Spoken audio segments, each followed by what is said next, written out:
Hello नमस्कार, मी मोक्षदाच किचनमध्ये तुमचं सर्वांचं स्वागत आहे। पाव किलो मिरच्या घेतलेल्या आहेत। ह्या पाव किलो मिरच्या मी व्यवस्थित स्वच्छ धुवून वाळून सुकून घेतलेल्या आहेत। आता ह्या पाव किलो मिरच्याचे तुकडे करायचे आहेत आपल्याला। एकसारखे तुकडे इथं मी करून घेणार आहे। माझं चॅनल आवडल्यास लाईक आणि सबस्क्राईब करा। इथं मी शेंगदाणे घेतलेले आहेत 2 चमचे, 15-20 लसणाच्या पाकळ्या, 1 चमचा जिरे, 1 चमचा खिसलेलं खोबरं आणि 1 चमचा धने जिऱ्याची पूड। इथं मी गूळ घेतलेला आहे, गुळाचं पाणी केलेलं आहे पहा। आणि चिंच घेतलेली आहे, दोन्ही समप्रमाणात आहे। एका लिंबाच्या गोळ्या एवढे चिंच आणि गूळ आहेत। तीळ भाजलेले घेतलेले आहेत। आता आपण इथं लसण, तीळ,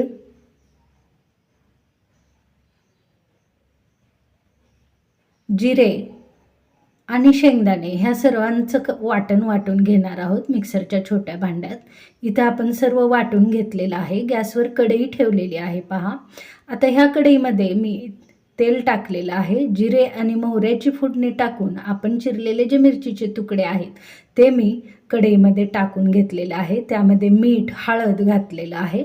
आता हे दोन्ही मिक्स करून घेऊयात। मिक्स झाल्यानंतर आपल्याला चिंचेचा कोळ जो मी भिजत ठेवलेला होता तो छानपैकी मॅश करून घ्यायचा आहे आणि तो हिरव्या मिरच्यामध्ये टाकायचा आहे।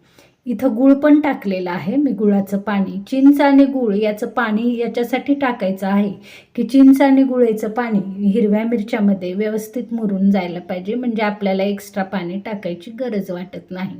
तर मिक्सरच्या भांड्यात काढलेलं जे कूट आहे ते मी कूट पण टाकून घेतलेलं आहे पहा। आणि व्यवस्थित अगदी 5 ते 10 मिनिट याला मंद गॅसवर शिजू दिलेलं आहे। इथं मिरच्या आपण व्यवस्थित भाजल्या असल्यामुळे ही भाजी करायला, पंचामृत करायला जास्त वेळ लागतच नाहीये।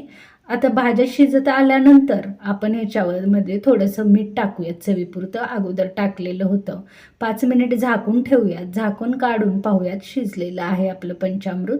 इथं बघू शकता किती सुंदर आणि रवाळ झालेलं आहे।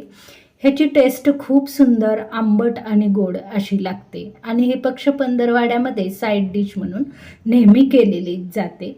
माझ्या घरात नेहमी पंचामृत खूप आवडीनं खातात।